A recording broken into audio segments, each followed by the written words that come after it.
बारिश के दिन थे।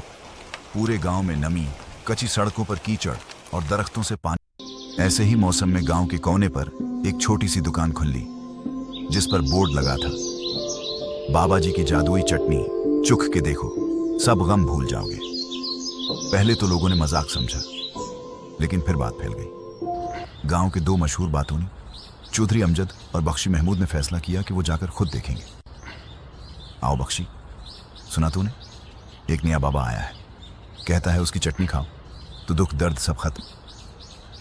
चौधरी, मैं तो कल से सुन रहा हूं और मेरे दानत में दर्द भी है।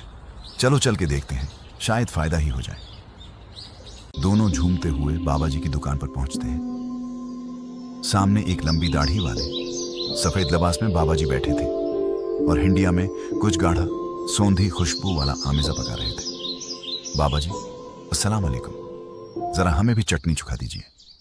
बाबा जी मुस्कुराकर बोले, वालेकुम सलाम बच्चों, चुखो, पर खबरदार, यह आम चटनी नहीं, ये दिल की सफाई करती है।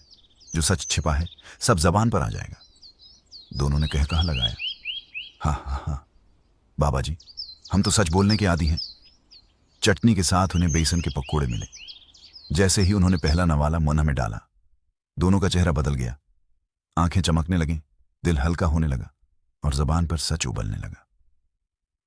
अरे बख्शी, याद है वो दिन जब तूने मुझे बताया था कि तेरी बेबी ने गोश्त बनाया था और असल में वो चने थे? हाँ हाँ, और तूने कहा था कि गाय खरीदी है, हालांकि वो किसी और की थी।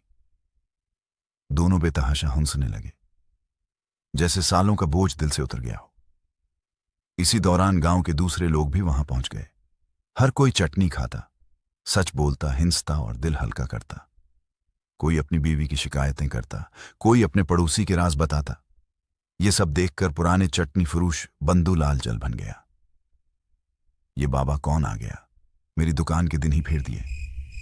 एक रात बंदूलाल छिपकर बाबा जी की दुकान के पीछे गया ताकि राज मालूम करे। उसने देखा बाबा जी चटनी में एक छोटा सा शेशी नमा बोतल डाल रहे थे जिस पर लिखा था, सिद्ध के दिल का जौहर। अगले दिन बंदूलाल ने खुद भी चटनी बनाई और उसमें मिर्च, हल्दी, जीरा सब कुछ डाल दिया। लेकिन वो जौहर कहां से लाता? उसकी चटनी खाते ही लोगों के पेट खराब होने लगे। आओ हो, बंदूलाल की चटनी से तो मेरे कान भी जलने लगे। बाबा जी वाली चटनी में कुछ और ही बात है भाई। आखिरकार बंदूलाल बाबा जी के पास आया और रो पड़ा, बाबा जी, मेरी दुकान बंद हो गई, रोजी रोटी का कोई सहारा नहीं बचा, आप ही कुछ करें। बाबा जी ने मुस्कुराकर उसे एक छोटी सी शेशी दी। ये सच्चाई का जौहर है, दिल साफ हो, नीयत साफ हो, तब ये काम करेगा। उस दिन के बाद बंदूलाल और बाबा जी ने मिलकर एक बड़ी दुकान खोली, दोस्ती की चटनी, सच के जायके के साथ। अब गांव के लोग न सिर्फ हंसते थे, बल्कि एक दूसरे का सच जानकर मजीद करीब आ गए थे। बाबा जी की चटनी ने गांव को दिलों से जोड़ दिया था।